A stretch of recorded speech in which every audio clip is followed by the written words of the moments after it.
الله الرحمن الرحيم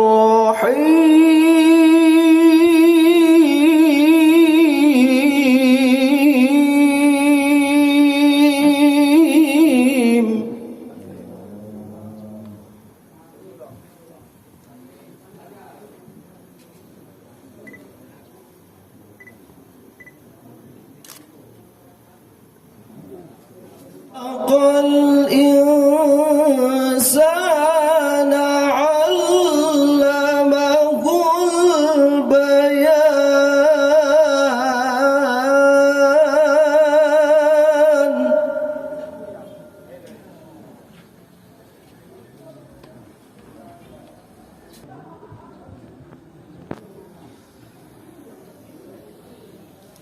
الشمس والقمر بحسبان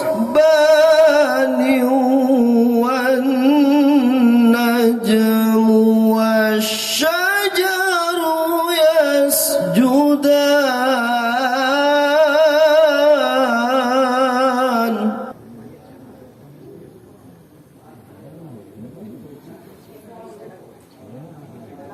والسماء رفعها ووضع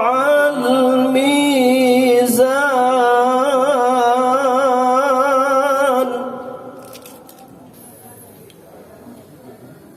ألا تطغوا في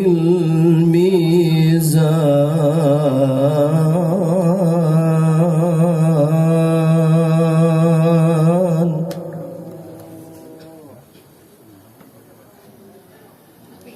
ألا تطغوا في الميزان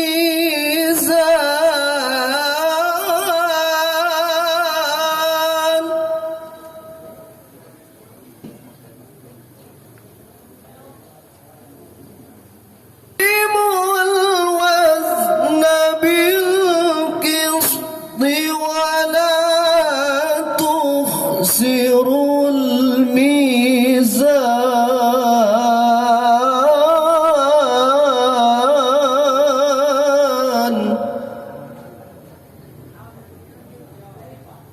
والعصف